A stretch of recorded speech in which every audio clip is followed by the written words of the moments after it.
Hello, my dear Spine community. For the kickoff of the Spine interviews, we have a very special guest today.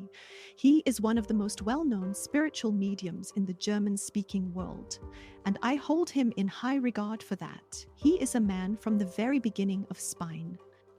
We love his very pragmatic, human, and very charming way of bringing spiritual things closer to us, whether through afterlife contacts, his bestsellers, or in his lectures. But today we want to get to know the person with these many gifts a little better, his journey, his insights, and the transformations he may have experienced on this journey. Join me in welcoming Pascal Voggenhuber. Thank you very, very much for the invitation.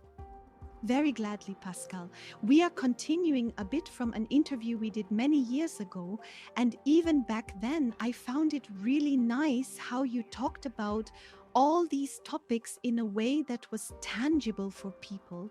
So what you said and how you said it was so nice, actually like taking a breath. And I always found that extremely charming about you. Really, really very, very great. I am really very happy that it has now worked out for us to make another attempt after we conducted an interview at Next World for the first time over 10 years ago. So I want to bring Pascal a little closer to the people, especially those who do not know you so well yet. That's why I'll start with a very big question as an introduction for you, namely, what is your life goal? Oh, that's actually quite simple. Everyone is probably expecting something super exciting. My life goal is actually this. I just want to be happy, period. So that's basically it. That's why there's also a book by me called Enjoy This Life. That eventually came about when I realized that for me, it's primarily about being as happy as possible. Yes. Okay, good. Yes, I was asked that a lot. Or it's naturally like, what is your life plan? What do you think? What do you want to achieve? And everyone always thought, well, as a medium or somehow as a spiritual coach, you must have some really intense goals or something, I don't know, seeing that or communicating with it or something. And then I realized also a lot of what I have already lived in my life, in the end, it only comes down to this. Either you are happy or you are depressed. Stupidly said, if you have 16 bestsellers but are depressed, you are not either. So life is not valuable. If you have 100,000 people at your lectures but are depressed, then it all means nothing. And that's also what I've realized in the last, I've been in the public eye for 22 years now, which you also notice a bit because you see many big speakers come and go, or you know them backstage as well. And then you quickly realize that not everything that glitters is gold. And that's why I said to myself very early on, for me, it's really just about being happy and not particularly spiritual. You quickly notice that my language isn't spiritual enough for some, or my appearance isn't spiritual enough, too many tattoos and so on. But I am happy, or mostly anyway. That's the only thing that matters, in my opinion, of course. And yes, exactly the things you just summarized, they also define you, Pascal. But was it always like this? I'm getting a bit ahead. Tell us a bit about how your beginnings were. You discovered your gift relatively early. The story has been told several times, but maybe our listeners haven't heard it yet. Please elaborate a bit. So I'll try to keep it short and concise. So I'm usually always asked, when did you see a deceased person for the first time? So, and that was when I was 3 years old. So actually at 3, I saw a deceased person for the first time. And then I communicated that to my mother. So I woke up in the night, had to go down some stairs, and there was a man in the stairwell. And then I went to my mother, who was a single parent, and said, "Mom, there's a man in the stairwell." And my mother naturally thought, wow, that must be a burglar, because there was no other man. And she went in front of me, tried to look, and then she said, there's no one there, but I still saw the man there. So that was the first time. And then there's the classic, my mother said, yes, you're probably just dreaming, just go back to sleep, everything is fine. And I still remember, the only thing I can really remember well is that I saw the man and I knew I was awake, but my mother said, well, you're probably dreaming. And I found that a bit strange even back then at 3 years old. And I actually always had my best transparent friend. So I knew that he wasn't visible to everyone, but he was absolutely real to me. That was Hansby and Zoe. So there were two later, but I think the first was Hansby back then. And then Zoe, I later realized that they are spirit guides. And there was the luck that my mother just let me be. She always thought, the boy just has a bit too much imagination. Let's let him be. And then actually only with, yes, in my puberty. So when I then, I started at 10, I was already with my mother. So at 10, I came into contact with spiritual healers. I went into meditation with my mother at 10. I found that super exciting.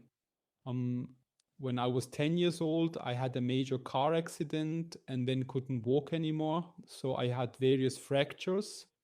Back then, I had just started with martial arts, actually wanted to go to the championship, but I just couldn't, I couldn't walk anymore. Then I learned to walk again, but had incredible back pain and even had to, at 10 years old, get morphine injections often because the pain was so severe, so the muscles could relax again and so on.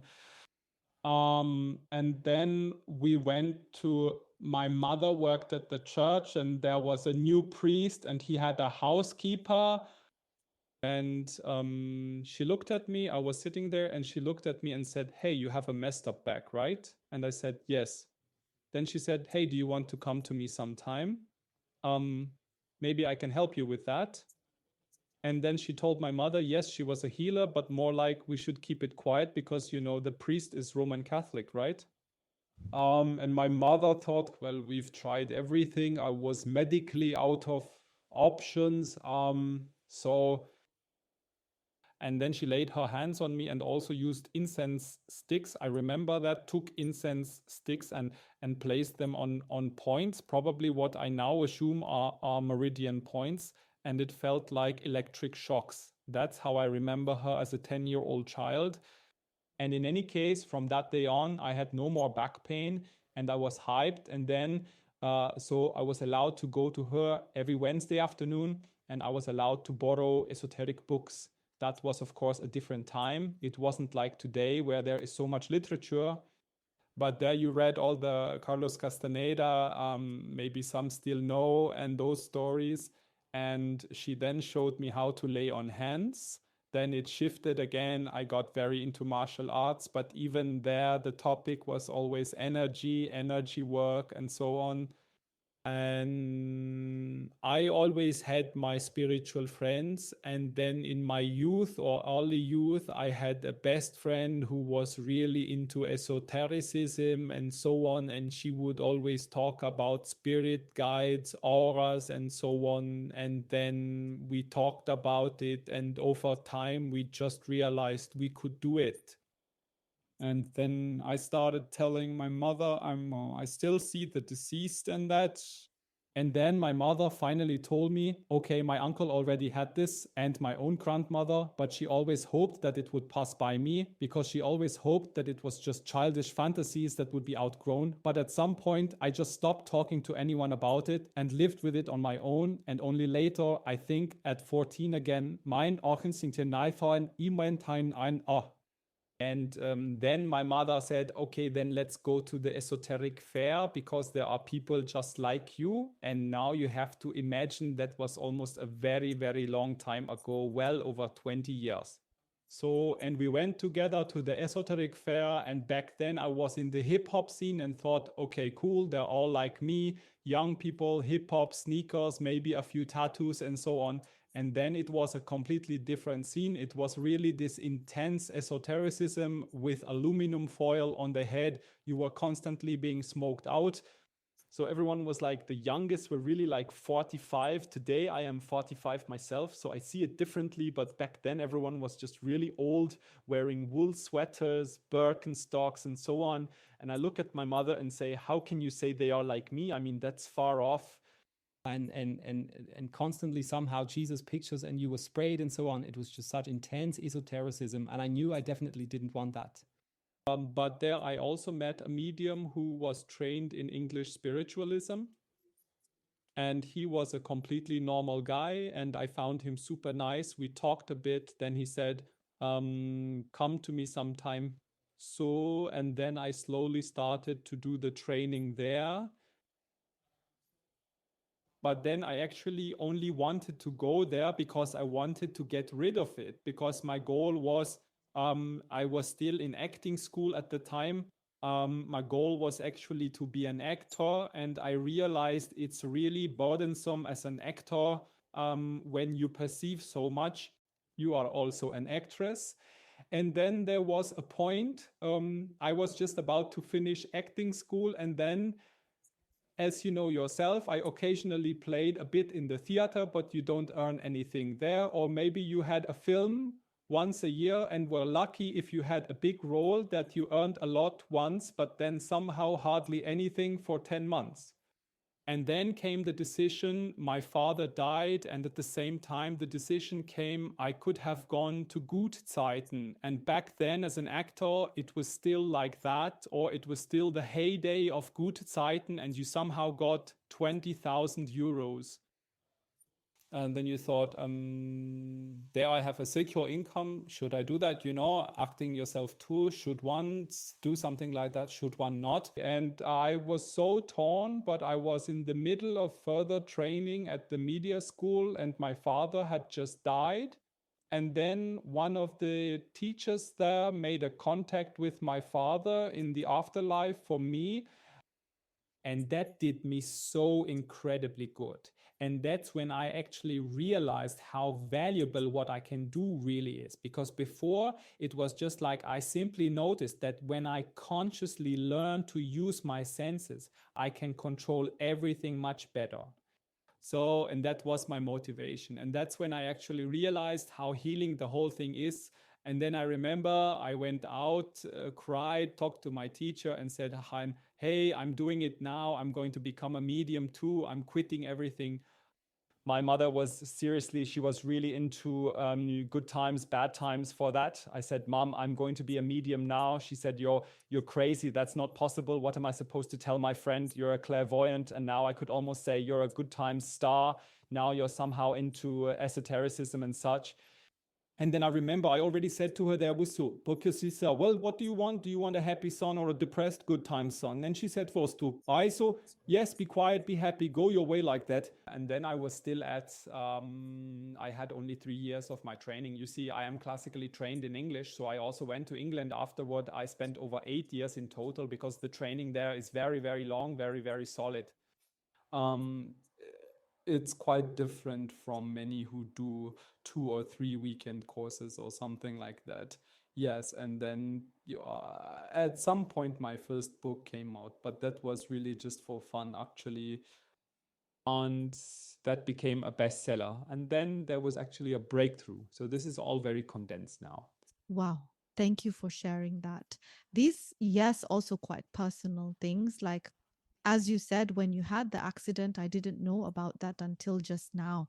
But it's things like these that often move us in the end, that steer our awareness in a slightly different direction. But I noticed you had more supporters. You didn't have many people who opposed you in this matter, did you? Because that can be unsettling.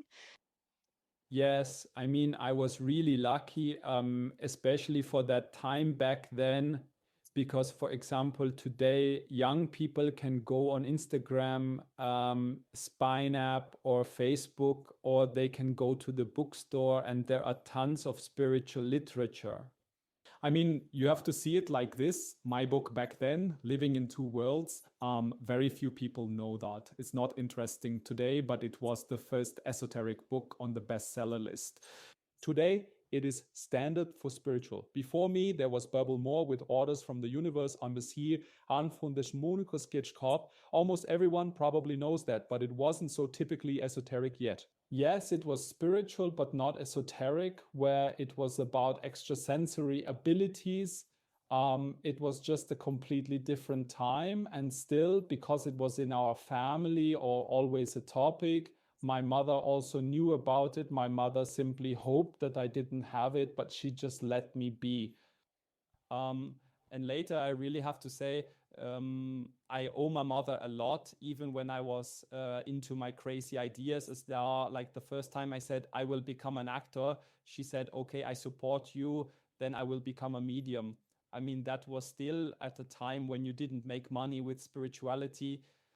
Today, one can hardly imagine that anymore. Today, if you are well known, there are congresses with huge lectures. Now, back then, there were lectures with 10 people. I mean, I was the first back then in Switzerland to give seminars with 100 people. Today, it's standard. Today, there are people who do seminars with 1,000 people. But that was just a completely different time. It was also a cool time. It was less, yes, it was different. It was cool. And I was really always very lucky, like having people around me, including my book publisher, who simply, yes, believed in me and my book. I mean, I never had to look for a publisher in my life. I never had to, when I see other authors who then have to laboriously write scripts and then go from one publisher to another. You have also written books, you know that too. So I was lucky. The publisher approached me. But I also always did a lot for my luck. So that's, of course, sometimes you don't see it, but that's part of it too. You mean to say you're also a hard worker? You don't just let things be. I mean, part of it is allowing things, but another part is that you have to do something yourself, right? Absolutely. I mean, it's also like when I think back, it's always this illusion of the calling. Yes, that it's always like where many believe I just have to find my calling and then people will flock to me and I won't have to do anything anymore. Well, to be honest, I didn't go on vacation for the first few years, actually many years, the first 8 years of my self-employment, for example, I simply didn't have time for it. The first few years, I also had to learn what it even means to be a businessman, especially in the spiritual field where everyone tells you, well, as a spiritual person, you shouldn't charge money and so on. I grew up in that era, exactly. And until somehow I realized it was such a big revelation. I had a conference, I was invited there. I received 1,000 francs for being there, for doing a 1-day seminar. So, and then there were somehow 240 people there and they paid amount XYZ for it. And then I told my best friend about it. Then he said, hey, crazy that you reach so many people. Then he asked, how much did you get? I said, yes, 1,000 francs for 1 day. I'm fine. Then he said, yeah, and when is your next job? Then I said, no idea. I think I had something again in 3 weeks. Then he said, okay, I have to live for 3 weeks with 1,000 francs. And now for the Germans also to understand, Switzerland is a bit more expensive than Germany. So 1,000 francs is not that much. And then he asked, yeah, and what did the organizers earn? And then he calculated for me. He said, yeah, I says, yeah, he made 50,000 with you. You got a grand and a happy. Somebody said, no. So, and then I noticed a lot of things like that. Hey, wait a minute, something's going wrong here. So I had to learn a lot there. And that was part of it at the beginning. So the first few years, I say, yes, I was just happy that I was going from one place to another, was allowed to pursue my calling, and I enjoyed doing it. You got a hotel room paid for, meals paid for, just a small allowance. But I mean, I lived at home with my mother in my childhood room until I was 28. Well, saved money. Yes, but I simply had no money to move out. That was the fact. But the newspaper already said I was a millionaire. I also already had 3 bestsellers out, was constantly on the road. But the fact was, I was a very bad businessman. Yes, but the problem is fundamentally a completely different one, namely the value of these contents. That back then and still somehow now, not as bad, but still an issue, is that people give much more value to other things than exactly these things that you, for example, do, or all of us in this room. Of course, in my own way, I keep running into this and think to myself, my goodness, people, this is really about much, much more than just what I will eat tomorrow and where I should sleep. That is, of course, important too, but it has such great significance. And unfortunately, many people only realize this later, and you are naturally one of the first points of contact for them. When it really comes to life and death, that is when one has truly encountered death, whether with family members or oneself. But this, yes, is unfortunately still an issue, and hopefully we can change it. I'm trying in my way, you in your way, to really make this importance and value clearer. But tell me, when you say, or no, I know it, you are truly a pioneer in this regard.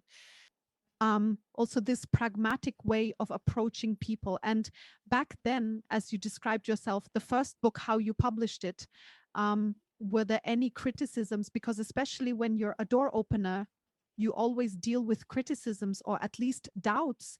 Did you have a problem with that, or did it even exist, or was it all totally openly received by everyone? No, I have to honestly say, well, I was also really lucky there. But you also have to say, my first book, yes, it was actually a flop at first. That was, it's quite an exciting story. It was somehow ordered 77 times in the pre-sale. So basically nothing, you know. And back then I was still very introverted. I had already finished acting school, but I always felt comfortable on stage because there I kind of knew what I wanted to do. But in life, I was very introverted. I still am today. So I am not like that. Many are always surprised that I do not talk as much as just now because most people know me from television or interviews and such. And my publisher only knew me as the young guy with the backpack. I was still taking the train back then, no driver's license, nothing, very reserved. And normally you also get a book launch, but now the book came out and no one was interested. So my publisher thought, well, the boy can't even really speak that well. I'll incorporate it into some kind of spiritual evening event, but we won't do a book launch. That's later she said they thought, yeah, it's basically just wasted money. So we are still super close today and everything. That's why it was also very honest regarding the early days.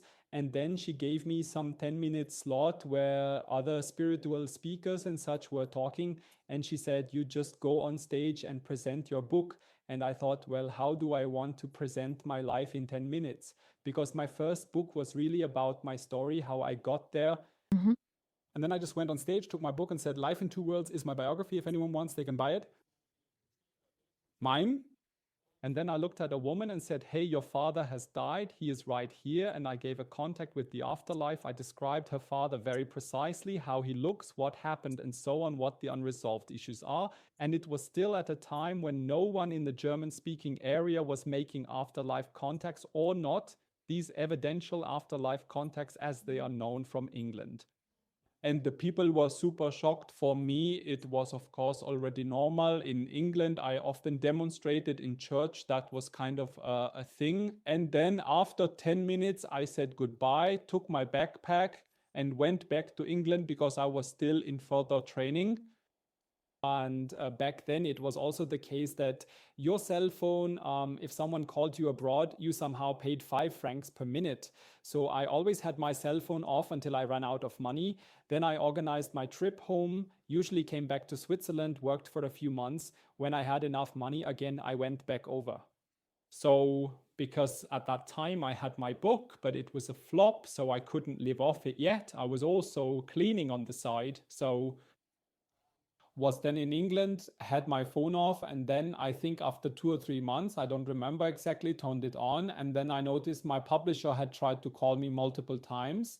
So I called back from England and they were like, where are you? And I said, well, I'm in England, I said. And then I said, well, I'm coming home soon because I have no money left. So, and then she said, yeah, your book became a bestseller after your appearance. People are calling me. I just went ahead and booked sessions for you. People wanted you for conferences. I just booked them all. because I was fully booked for 2.5 years with all sorts of things, and she didn't have much idea. So sometimes I had sessions in the morning, workshops in the evening, and so on. But it was a cool time because the publisher was also just starting out, and we both became successful together like that. And at the beginning, the press in Switzerland was, I always looked much younger than I was because I was already 28 back then, but looked more like 22, 23. And the press, I mean, the official press was totally, let's say, positively crazy about me. Actually, no one was really interested in what I was doing exactly. It was more about the guy in the hoodie who looks more like a hip hopper doing spirituality, and no one really tore that apart or anything at the very beginning. Only actually after, I believe, about 4 years, when people noticed, okay, the fourth book, the fourth bestseller, the halls are always filled, the seminars are always full. When some journalists, I think, started to calculate or thought, wow, he earns a lot of money, that's when I became a problem. So actually the success, everyone was happy for me as long as I was the young guy with the backpack who didn't even have a driver's license, living in my mom's childhood room. But when I grew up and maybe moved out and also got a driver's license or bought a car, that's when it actually became a problem, you know? But at the beginning, no, really not at all. So I then had a really intense time also from the press, where they became really mean and personal.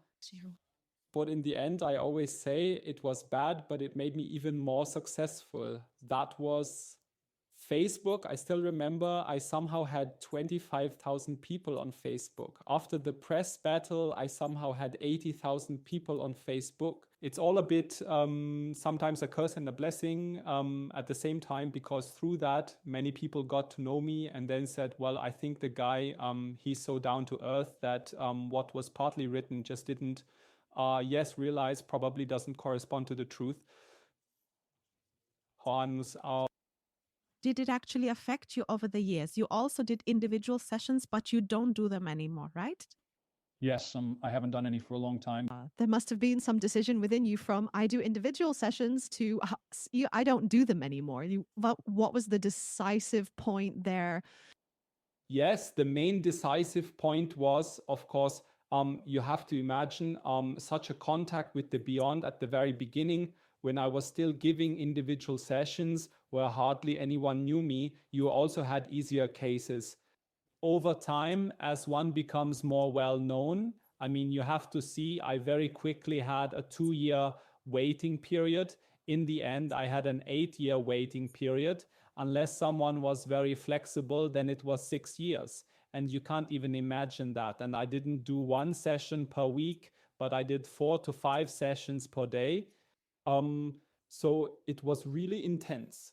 And at the beginning, when you're so young, it was like, hey, cool, because it ultimately gave some security, you know. But at some point you think, hey, wait a minute, I want to go on vacation when in 6 years. So I had to plan my life over 6 years. If you have a partner now, just as an example, no woman thinks it's cool to be with a guy who has planned his life every day 6 years in advance. I had no gaps. So at some point, you had to start planning vacations first, but everything on average years in advance.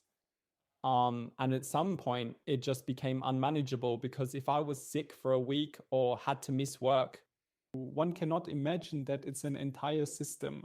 So for me, it meant I had to somehow catch up on the sessions late into the night. And honestly, it just didn't bring me joy anymore. And the cases became more and more extreme. Yes, I mean, I had no one waits 2, 3, 4, 5 years because grandma died. So I only had murder, only suicide, only unresolved things. I had people who traveled from Paris, from Canada, from Afghanistan, from everywhere coming. So they were also 2 or 3 days, just travel time and hotel costs and so on. And at some point, I mean, I charged 150 francs per hour, but they had to spend 1,000 and even more francs, partly because of the travel costs. It was just so Zoom wasn't available like it is today, right? And it was, of course, voluntary, but the pressure was intense, especially when you knew, for example, I had politicians from Afghanistan for a while who came regularly. I thought to myself, wow, the pressure, just the costs that people also take on and so on. At some point, I realized it was no longer healthy for me, the expectations, the pressure, no break.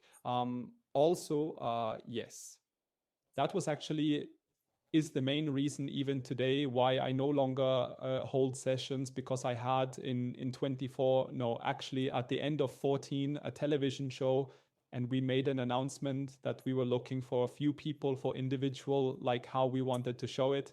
We had over 5,000 registrations within half an hour.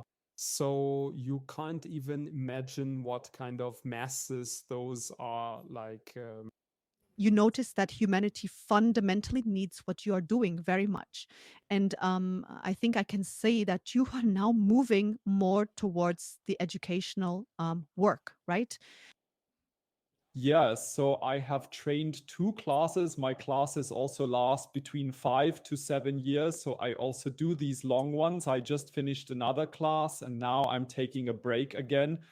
Of course, I always say providing training is very attractive, but I also always say my training sessions are also like this. I try to guide the students on their path, because the difficult thing is always there are many media. There are also really very, very many well-trained media, not only those trained by me, but also by other schools or colleagues. But still, they don't have that kind of influx, because, of course, being a therapist today also involves that you have to go out, you have to show yourself. So people also need to build trust. Especially in our field, it's difficult for people to trust you. And I was, of course, lucky that when you have written books, given television interviews and so on, people trusted much, much more, because there is a lot of information about me. There have always been many videos, many interviews, and so on. And most therapists don't have that. But yes, that's why I train, not at the moment, or mainly I actually want to. I see myself today as wanting to make people aware, hey, there is life after death. We all have extrasensory abilities, and I want to engage them in an entertaining way and then sort of distribute them. So those who want to go further might go into some training. Someone might join one of my courses, or someone might need a therapist. So I see myself more like, hey, this exists, and then people are sort of distributed. Over the years, have you noticed any change in the people who have come to you? So apart from the more difficult cases in the individual sessions, but the people who now come and request these trainings, are they somehow different from when you started? Has anything changed there? Yes, so now I can only speak for myself now. Today it is naturally much easier for me, because basically the people who come to me definitely already trust me, as they have already experienced a lot. I mean, at the very beginning, you have to imagine, when I sometimes open the door in my practice, people asked about my father, because they thought, a young guy can't be the advisor here. They didn't know me yet. Or also, I always had to prove myself again and again. So actually, for the first 15 years, I always had to prove myself, I always say. That's why I also did so many. I then gave many mediumship readings from the stage. So the audience was there, exactly so-called demonstrations. And that's how I actually became really well known, because there were huge halls and I described the deceased so precisely that only one family or one person recognized them. That always gave me an extra boost. But it was also, I enjoyed doing it, but it was always about proving oneself. I don't have to do that anymore today. Today, the people who come to the training trust me. I don't have to, like with the first training class, where most still came for an individual reading to see, can this guy do anything at all? Now with the second class, well, it's not possible because I don't give them anymore, but they just came. This is definitely something that has changed, or in general, today it is much, much easier for people to get information. But what I also noticed today, there are many more confused people because esotericism offers so many different things that it is very, very difficult to recognize what is still somehow serious or what is already going in a very, very strange direction. Today, there are many things where I say the foundation is somewhat lacking, and that naturally confuses many people.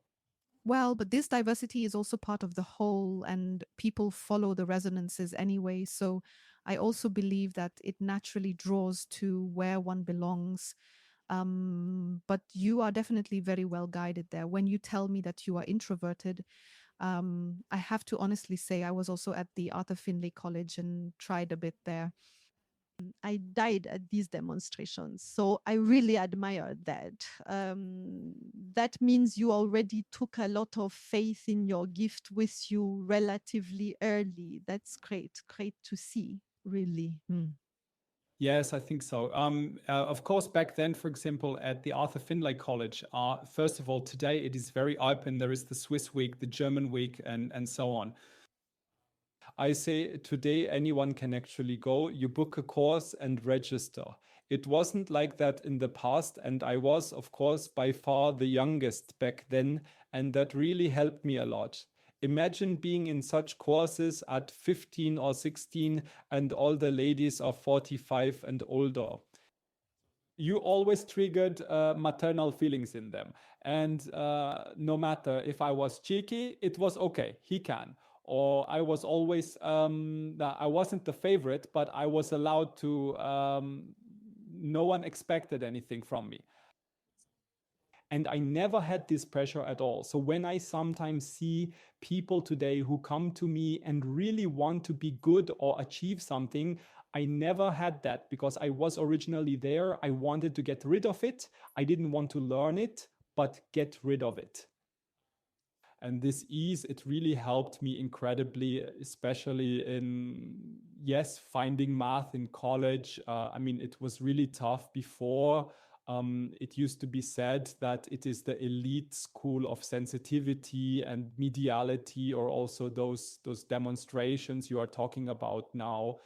That wasn't hard for me because all the older ladies and gentlemen were in front of me, and then the young guy came along afterward. And in England, during church, it's like, yes, no one judged you on whether you were good or not. It's a part of faith. And I was always just lucky because of my young age that I never had that pressure. Yes, that is really gifted. It's great that you were able to experience it like that. I always wonder if that makes a difference. So when you have so many contacts with the afterlife, whether in demonstrations or in individual sessions, has that shaped you as a person in any way? Or is it like a doctor who eventually has to distance himself from his work, like a tool you use, and then you go home and it's no longer there? How is it for you?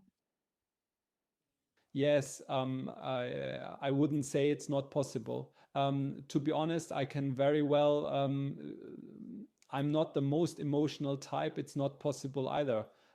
So I also say with my students, for example, I always paid attention not to how much talent they have, but how mentally stable they are.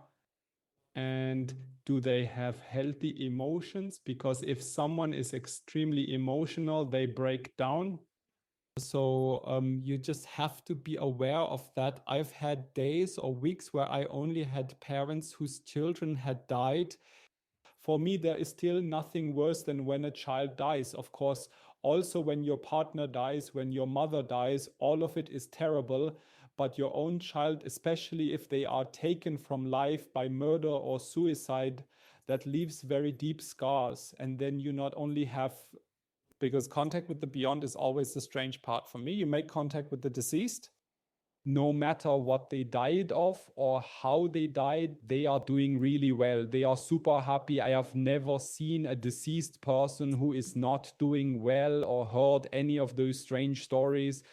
I like that too. Sorry, I like that about you, that you exactly are it's also entirely my perception in my own way, and all the things I've done, original one-to-one, I'm totally with you there. Sorry, go on. All good. But on the other side, you have the parents, and the parents might not be able to feel or still see the child or something like that. The parents too, who perhaps if the child committed suicide, then live with feelings of guilt and so on, and experiencing this heaviness every day and also this pressure again.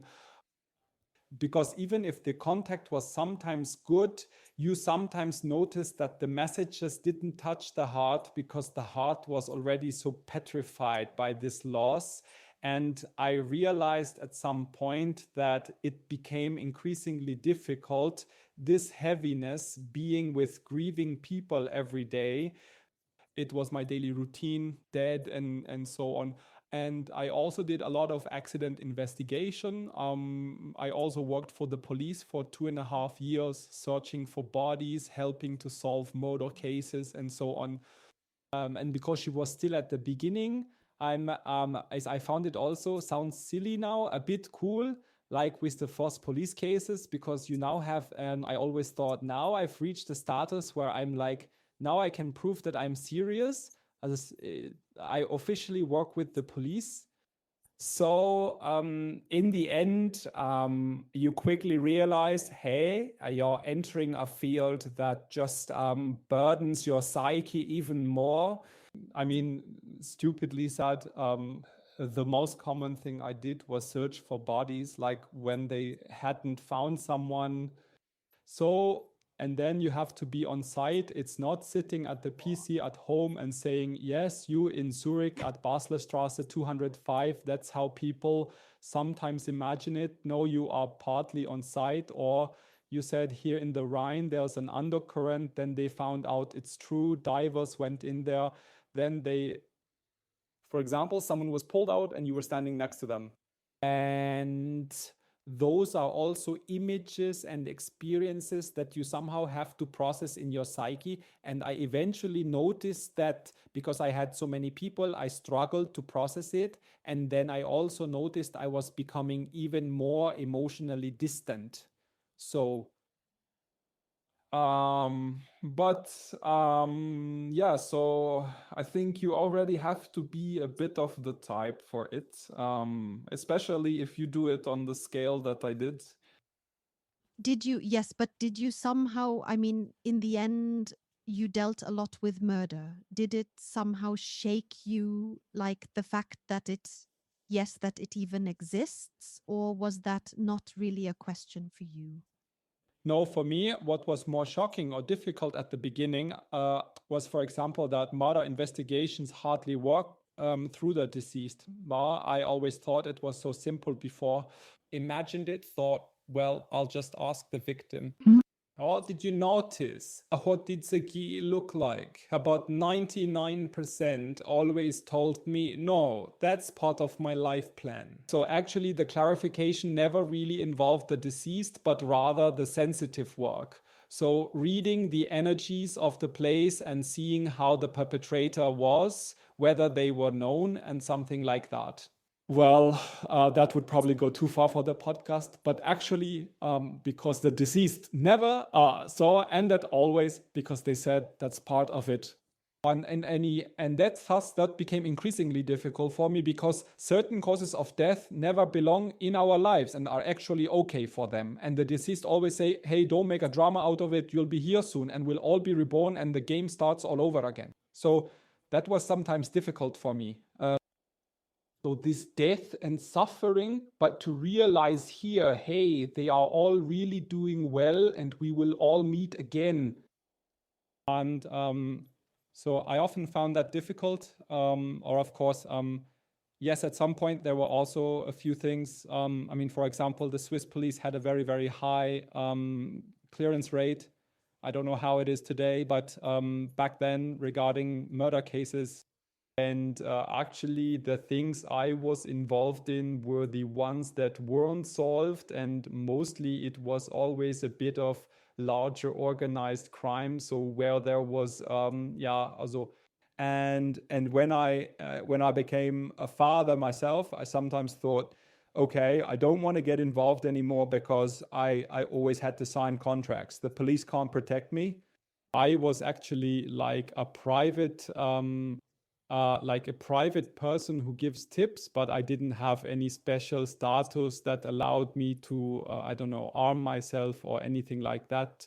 And of course, also through the, there was also a time when I was with a colleague where we were working on a murder case where we went somewhere where the police said the victim and perpetrator probably met, but there was a surveillance camera. And the main suspect was the one who owned the building. And then I just realized I slept so poorly because they just checked poorly and we were just walking around in the surveillance cameras. So, yeah. And then I thought, no, for a pocket knife, which I sometimes got from the police when you solved something or so, I eventually stopped doing it. Understand. I can totally relate, but it's still an exciting job and actually also important. Yes. But now back to your other work arm. You have now released a new book. It's about aura. Big question. I experienced it myself. I have now released number 10, and I think to myself, now everything has really been said. And I believe you also once said you didn't think anything else would come. How did you come up with aura? Was that a topic for you? So, in your previous work, it has grown so much that you really write a bit more about it than Pascal. No, I mean, Aura is my 16th book, and I totally understand. I was convinced I wouldn't publish another book. I also told my publisher that so an aura has always been a part of my work. I always found it exciting. I just always said, yeah, okay, I can still make a book about aura. People would buy it too, but is the book needed now? Like, I didn't see the point.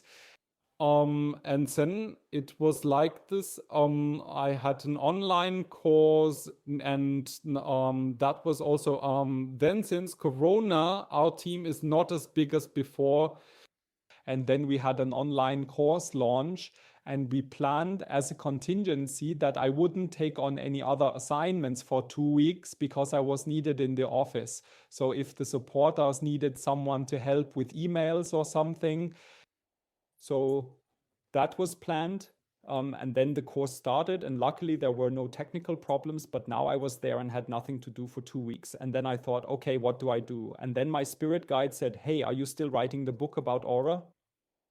I said, yes, that's a really great idea, actually, because I really love writing. I love writing more than anything, but I only write books when I know, like, okay, now it's the right time. Then I wrote it, and it didn't take me that long. Then I called the publisher and said, hey, do you have time in the spring? I finished another book. They were happy, and that's how Aura. But then I also said, now I've written everything, but I've just finished a spiritual novel. Now I thought it would be cool if it's well received. I mean, the novel is really awesome. You can tell 100,000 stories. Yes, and you reach people in a completely different way, namely people who do not necessarily want to read specialized books, but who are actually engaged through stories. We all know that Harry Potter is indeed also spiritual. I am a huge Harry Potter fan. Are you? Yes, totally. But unfortunately, I always say, if I could write like J.K. Rowling, then that would be awesome. Well, but you did other great things during that time. She just used that time for its. Yes, exactly. But you know what I found so exciting? I read it too, by the way. I think it's great. I find it very, very important that you did that. Very, very nice. Great practical tips. I can highly recommend it to you.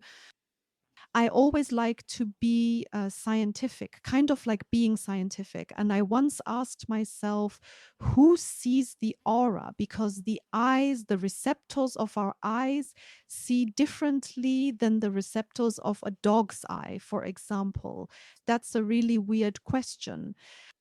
But have you ever thought about whether you ultimately define the aura through the receptors of the human eye, or is it something else that sees? That's my question.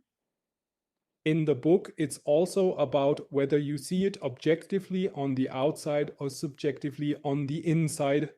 And if we now objectively see the aura really on the outside, then we are really working through the eyes, receptors, and so on. But I mean, another exciting question that I always had is, for example, you are a woman, I am a man.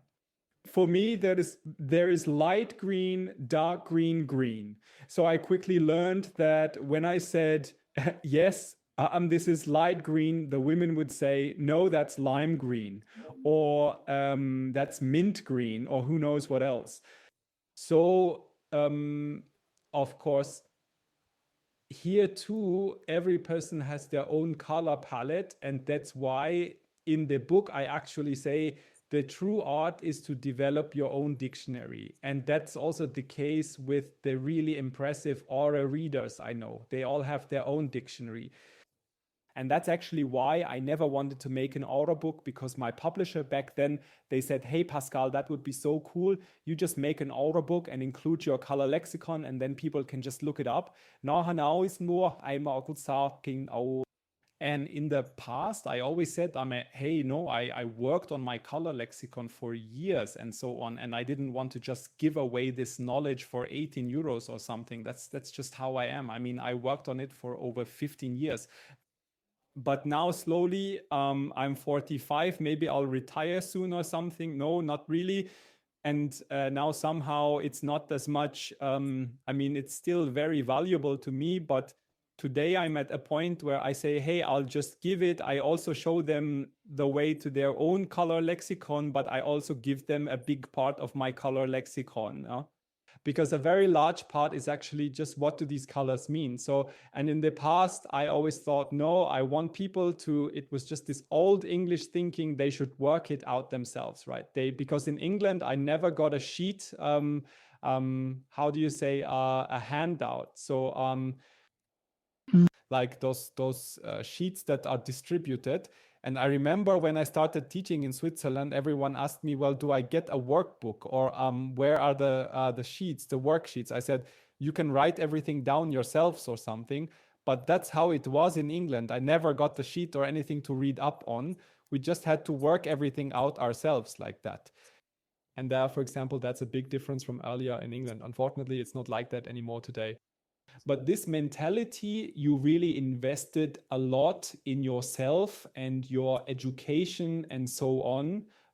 And here it became more like, well, I paid for this course, and now you have to make sure that by the end of the course, I meet my spirit guide. So, and yes, that's just a completely different mentality like that. Yes, although I find it very good, as you say, how it was for you back then. I didn't receive any handouts either, but regardless, it takes a lot of willingness, really the people and their willingness to truly want to learn. I don't want to say to test, but definitely to challenge, because it also has something to do with discipline. It's not a walk in the park. Yes, and you really have to want it. So, for example, regarding your color catalog, I didn't take exactly that, but in general, I took away that I was at my school in Berlin for a very long time. And the first thing the teachers told us, and I want to share it with you here, not us, no, not the cosmos changes. It remains the same in its laws and the way things are, always the same, but always the same in change. What truly changes is us, our perception. And you're absolutely right. Everyone should focus on their own perception, capture it, and work on this catalog with it. But still, I think it's good that you provide a guideline. Yes, today I am even more relaxed. I quickly realized you can't teach like we were taught in England. So the Swiss are all, I used to be a total psychopath, because if the class started at past, I would lock the door at past, you know. And that's just how it is. If someone came 1 minute late, then they had traveled for 3 or 4 hours, but the door was just locked, because that's how it was in Stansted too. It used to be an honor to be allowed to be in Stansted. And you would never have contradicted your teacher, for example, or arrived late or anything like that. It just didn't happen. But I quickly realized, hey, Pascal, you can't do that. People don't understand the philosophy, because here it was more like a hobby. You offered a hobby course like that. In England, where I was, it was vocational training, and not everyone was accepted. It was almost like drama school. You know yourself, 800 people auditioning, 12 spots available, like that. And in Stansted back then, you had to know someone who was already in a circle, and then you were allowed to watch, and you were kind of tested to see if you could continue. It was, yes, but it's also cool that everything is much more open today, but it was also nice. Yes, of course, both have their justification, and it is more open now, but perhaps sometimes not as challenging as it was for you back then. You had the tougher school and it made you who you are, and that's great. Thank you. Was there something among these things that touched you the most? You mean from afterlife contacts or something like that? A lot. But something that has stayed in my memory is somehow once, that was a young girl somehow. I remember I came into the office, and then the lady who worked in the office with me at the time said, hey, we have a request from a 23-year-old girl who is dying. She has a terminal illness and would like to have contact with the afterlife. We have to move it up. Are you doing it or are you not doing it? Because then moving it up always meant somehow I had to fit it into my free time. And then, then I remember this. At first I thought, I didn't quite understand what she wanted from me, because I remember saying to the office and saying, yes, but I'm not now. Well, I also learned spiritual healing, but I wasn't a great healer, and said, hey, she's in the wrong place with me. She should go to a healer. Das isn't I always thought she hoped I would heal her. And then I said, no, I don't think that's what it's about. She just wants to have contact with the afterlife. And then my spirit guide gave me an impulse and just said yes. And I always say, when they tell me, then I somehow have to make an exception. And then I remember I said yes. And then this young woman came, and then I looked, and then I saw I actually only see her grandma, but that everything is actually resolved. Then I said, hey, I have your grandma here. Everything is actually resolved. Then she said, yes, that's right. And then I thought for a moment to myself, now I'm making the emergency appointment, but somehow everything is already resolved. But then the grandmother explained to me, no, she's actually here because she's so afraid of dying, and she just wants to find out if there really is life after death, so she can die in peace. And then I explained it to her. Then she said, exactly, that's why she's here. And then I talked a bit more about grandma and so on. From my perspective, it wasn't an outstanding session, but she looked at me afterward and said, that was the greatest gift. I'm no longer afraid of death. Went home then, and 2 days later her parents called and said she really did fall asleep and was able to die, and that she was just so peaceful. She was just peaceful the last 2 days. And that touched me deeply, not even because the contact with the afterlife was somehow totally... I have experienced 1,000 more spectacular or intense stories.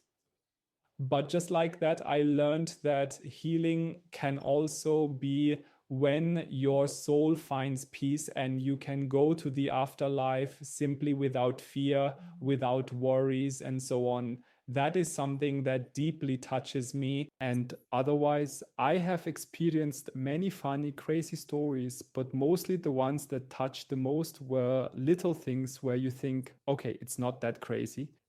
Thank you for sharing that. I find it really very touching. Wow. In such cases, when you work like that, do you actually hear or feel the thoughts or impulses of the deceased? I always say, he tells me or she tells me, but in reality, it's not like that. This hearing, what many think, yes, like this voice in your head, but this voice in your head actually comes from the subconscious. It's actually imagination or fed from the subconscious. I always say, he tells me, she tells me, but it's more like a language of images and feelings and not really through hearing. I always say listening is always dangerous because either it is pathological, well, you notice that very quickly, or it is our subconscious desire. That is also, for example, when many people work with the spirit guide or the guardian angel or whatever you want to call it, and you receive messages like that, like hearing them, but never really knowing what is real or what is not real. This is usually when the person is actually more connected with the subconscious. And if you look, the spiritual world can be very, very precise. So also when you really receive clear messages that you can actually prove. For example, my spirit guide, when we launched the new course, we just launched a spirit guide course in the last few days. My spirit guide had already told me how many people would sign up. And I said, that's impossible. That can't be, because that would be almost twice as much as usual. That's not possible. And my spirit guide said yes.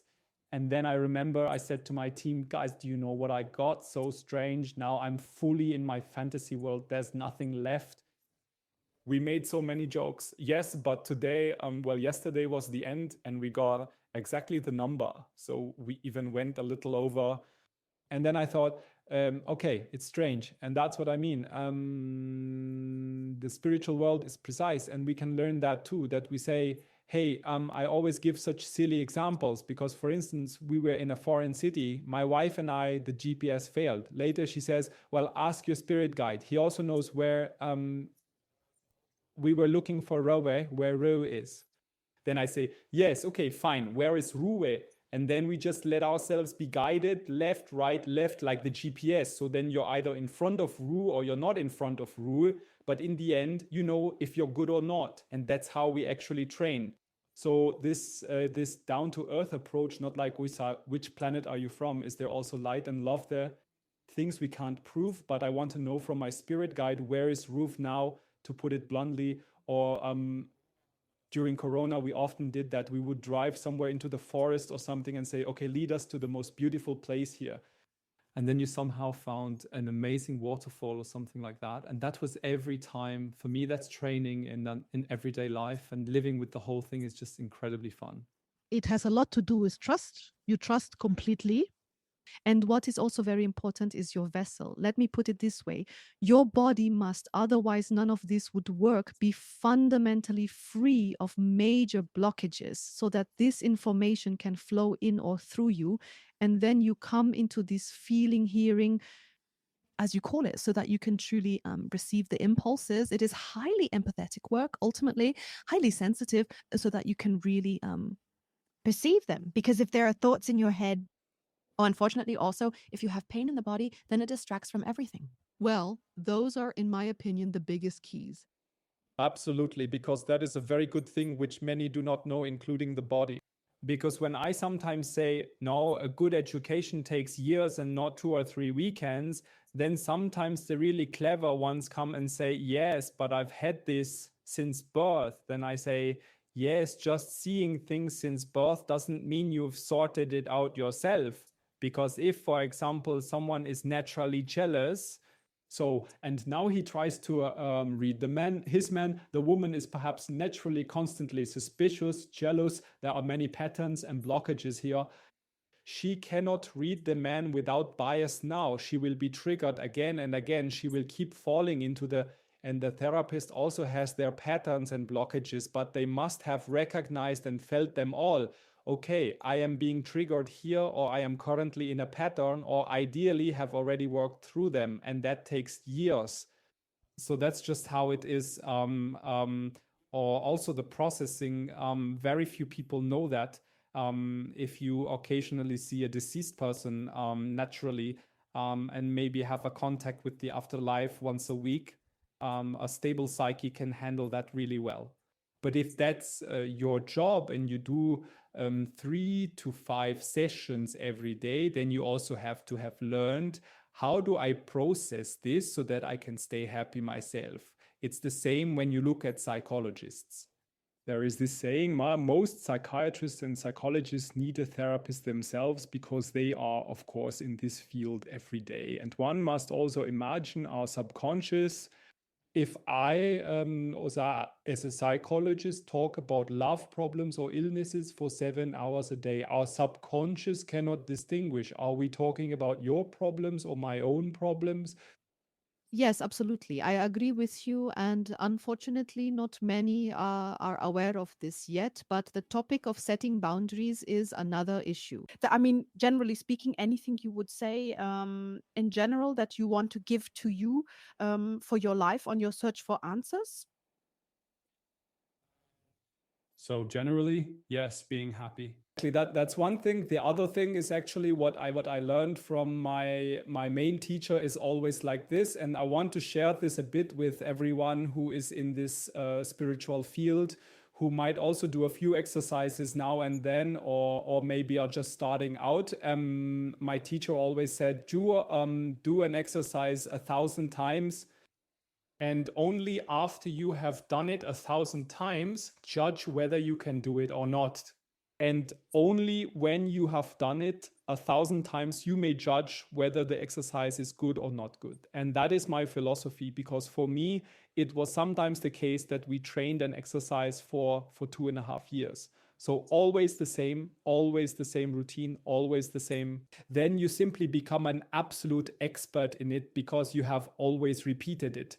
And here sometimes when I give a weekend seminar, if I really wanted people to have truly learned something, I would actually have to say a whole weekend, 10 hours, just one exercise, repeating it over and over, always the same. But of course, that's not possible. And so we do an exercise once or twice over a weekend, and then people immediately measure themselves and say, oh no, I can't do it. And yes, you just need to do it 999 more times, then you can. But here we have the feeling, it's the weekend now. I have paid, 300 euros and I can't do it because it didn't work the first time. And that's what I want to convey. Do it 1,000 times. And when you've done it 1,000 times, you will be able to do it. So I think that's also, and I think one of my secret recipes is, I don't know if I really, a teacher always said, you are just above average talented. And I say, I don't believe that, but I trained incredibly hard every day because I came from sports. I also did professional sports for a while, and in martial arts, I learned as a small child to repeat the same thing over and over again. That is also the reason, for example, for the Aura book, I had 8 hours to write. Wow, really? Yes. And everyone says, Hamda, wow, amazing. And how do you do it? I say, yes, it's quite simple, but I've spent thousands of hours over the last 20 years talking about auras. So I don't have to, like some authors, research for months and who knows what else. So there's me as while the Aura book, the only thing I researched were the stories. I wrote a bit about Egypt and Aura. That was researched, and you did that in half an hour. But the other thing is, for me, I only need 8 hours. I quickly do the chapter. That's how it has to be. And then I just have to write it down. I need about 8 hours for 300 pages. That's just the writing time I need. But I don't have to develop concepts because I have taught the subject for thousands of hours. So that's why I know the material inside and out, but I can only do so in a very limited area. I can give a spiritual seminar on, resolving patterns and blockages with the help of yoga. I might be able to explain a bit theoretically how it could work, but I'm not an expert in it. And I think that's actually how it is that we should learn to stay in one area and really achieve mastery there. And I see so many people who are at the Aura seminar today, then at the Spirit Guide seminar, then you see them at the Angel Reading seminar, then at Dancing for Happiness, they're at forest bathing, and here, there, you just see these seminar junkies who are simply chasing one certificate after another and have done Jisoo Jess. Exactly. Yes, and I think that was my main tip, to just stay with actives for a few years. Yes, I think that esotericism is not fundamentally so bad if you first have to find out where you feel most drawn or where you think you have the most talent, and then go in one direction into one specialization. I think that's a nice idea. Definitely. I mean, I also look at the first period before I always say then I got to know my teachings from England. But before that, I was at the craziest seminars, and to feel that, but then to stick with it and not always doubt yourself immediately when something doesn't work. I always find that so unfortunate. Yes, the doubts often come from outside when people tell you, you're talking nonsense, you're being crazy or something like that. I mean, but we just want to encourage you not to listen to that, but to trust. Oh, I could talk to you forever, Pascal. Now I will move on to my final questions, which I like to ask at the end of these personal interviews. Please try to answer briefly. It's fine if you want to elaborate a bit, but generally it would be nice to keep it short and concise. Okay? Okay. I am 45 years old. My life motto is be happy. nice. Luxury for me is free time with my wife. getting older means to me. A process I go through every day. I regret. I regret. Is there something? I'm just thinking right now, so I'm not saying that if I probably had an hour, I would definitely find something, but nothing comes to mind at the moment. Because in the end, yes, I have experienced many things in my life where I say, okay, they were not good, but in the end, it always helped me that today I might be at the point where I am, or that I have changed my life. That's why at the moment, nothing comes to mind where I would say, okay, I regret something. Maybe, yes, if I could live my life again, especially the early days when I worked very, very hard, which I really enjoyed, but perhaps I would definitely plan more time with friends from the start or something like that. That is perhaps the only thing. For a while, I really had very little time for friends and family and so on. But in the end, that also simply brought me to the point where I am today. Yes, maybe that. Yes, but you can catch up on that now, can't you? Absolutely, yes. But if I regret now, it's in the past, I can only do so. That might be the only thing, but yes. Okay, then let's move on. The most touching moment in my life. I mean, you've already talked about the child, the girl. Would you like to share another one, or is there another one? Yes, I think definitely the birth of my son was incredibly touching. Yes, then something else that was somehow touching. I also had a student who had a terminal illness. And I remember we talked together the day before. She then died that night, and she died with a book of mine on her chest. That's somehow such an intense image. Yes, intense, but there are many things too. What has always touched me, for a while, I also collected donations for the Children's Hospice in Switzerland. And what I always found very touching was talking to children who have terminal illnesses. So wise as they often are. And what I often noticed is that sometimes very young children, or even when they were 5, 6, 7 and knew, okay, they are going to die, but that they very often almost comforted their own parents or comforted those around them. So this strength that one sometimes felt, That was always very touching for me to experience that one-on-one with the children, but also later during afterlife contacts, just the strength of these children. Because when children die young, it's simply part of the life plan. And the soul knows that. And also to understand that dying is not something terrible, it's part of it. Acceptance. My greatest hope is? My greatest hope is that someday this spaced out esotericism will disappear. What exactly do you mean by spaced out? Yes, I don't want to offend anyone, but sometimes there are really things where I say that's so far out. Yes, okay. I know what you mean. I think anyone who has been in the field for a while also roughly knows what you mean. Exactly. And I don't want to, because everything has its justification in the end.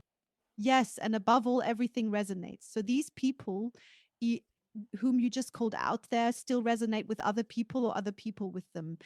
Or what I think I would wish for is that the therapists disappear, or the people who constantly say there are demons, there are evil spirits, there are possessions, there are souls that are not in the light. And because so much fear is used, and that deepens the misery.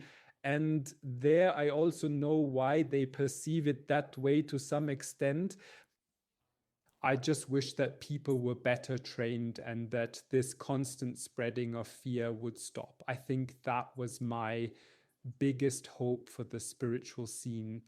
This is a societal issue because we are surrounded by a religion or religions that work exclusively with fear, always with this raised finger. So unfortunately, it goes deeper. I completely underline the wish. You have to start very far back, very, very far back. I am an idealist. Maybe in 10,000 years it will get better.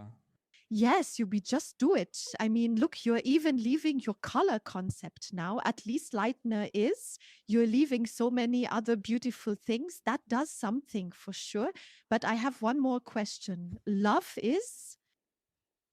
Love is getting up every morning, looking over and thinking the king or queen is lying next to you. That's the most beautiful thing. And if I could play fate for a day, then I would. I think I would do a lot of crap that day. I would find that pretty awesome. Yes, but why crap? Well, I also find it funny. My destiny would also be to wish something good for people. But I might also, I imagine myself like a little fate goblin and might also help certain people receive their resonance, which they would eventually get anyway, so that the slap happens. So I could imagine that now. So inside this quiet, Pascal, there's a little sometimes cries. Yes, definitely. I mean, I would be lying. I always say that you can't just, I have total polarity within me. We are humans because I know too many people who say they are holy and enlightened, but just try stealing their wallet and since they're not so free anymore. Yes, I also find that totally healthy. I mean, as I said, it's impossible. I believe that a person is made up of exactly these different colors. Well, I mean, I had this illusion at the very beginning, thinking, wow, maybe someday I'll be enlightened and then everything will just be good. So I had this goal until I eventually realized not even the spiritual world has the... Fascinating thing is, even the spiritual world judges and condemns. So they may not judge in the way we humans do, but clearly my spirit guide also tells me, don't do this, it's not good. Or do that, it's good. Doing that is also always forming a judgment like that. And I also believe that the divine order created polarity. So I think I just believe that there is a God or a divine energy, and it created this yin-yang principle on earth and had a reason for it. And even when I look at the people who are in training with me, if they had never experienced anything bad, they would never reach the point where they say, okay, now I want to do personal development. Now I want to start changing. When do we start working on our relationships? When we've had 2 or 3 bad relationships, then we think, yeah, either I'm not capable of love, or I'm not good enough, I'm not that. And then hopefully we start working on ourselves so that we can also enter into beautiful relationships and so on. And that's why, as a god of fate, I would also create a bit of friction like that. Exciting. Exactly. More exciting. I would like to get to know. I would like to meet. That is, yes, there are some. I would really like to meet Bruce Lee. So I would really like to meet Paulo Coelho. I would really like to meet J.K. Rowling. So yes, I think J.K. Rowling, Bruce, and then Bruce Lee. Why Bruce Lee? Well, I'm not a martial artist today. Well, I still do a bit of martial arts for myself, but he was just totally my icon as a child. Yes. Yes. Good. Okay, then it comes from that direction. I understand. Yes. And he was also a very philosophical person, which many people don't know. I believe that you often do this kind of sport. So that is connected. These people must be centered in their mind and body. Otherwise, you can't. Definitely. Otherwise, you can't concentrate the energies in your body and do all that. The greatest opportunity of our time is. The greatest opportunity of our time is, yes, I believe that we are currently, it sounds so silly, but it is not the easiest time we are in. So if we look at the cycle now, it is like this, but I believe that's where the biggest opportunity is, because we are actually, I always say everything has cycles, and when the cycle is at the top, it can only go down. So we are pretty far down. So for us, for everyone who is currently in great panic and fear, it can't go much lower, maybe a little bit more, but now it can really only go up. So I say now, yes, it's a cool time because things are going up now. As you can already see, technological development will make enormous progress. I think what's really important now is not to panic.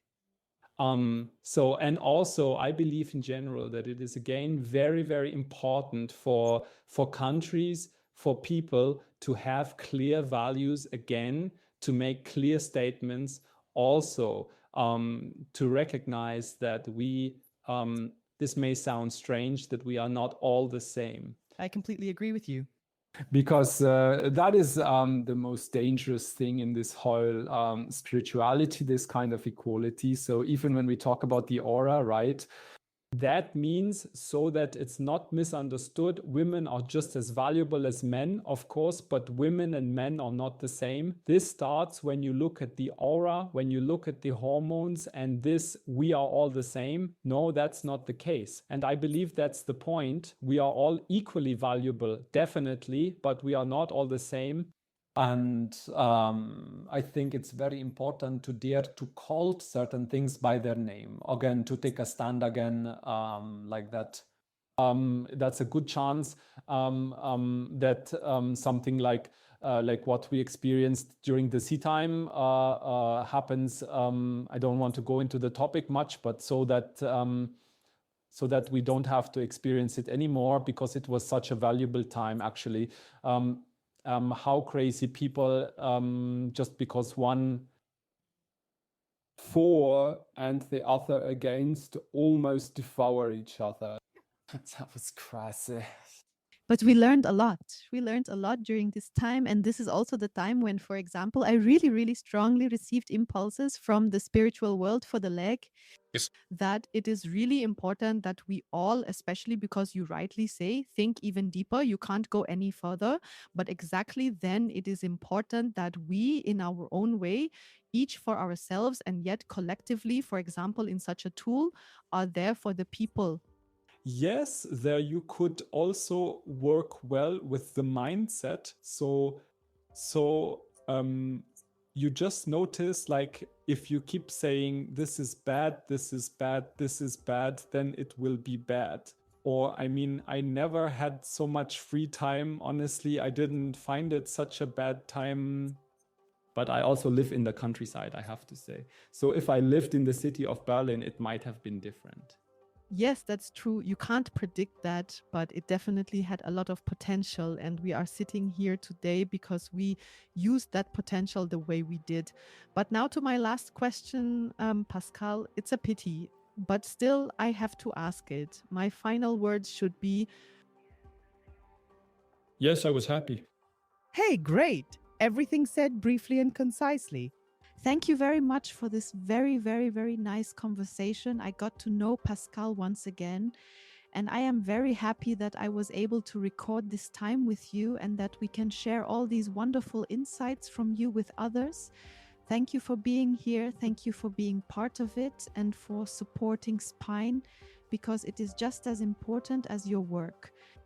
Thank you very much for the invitation and also for the great platform Spine.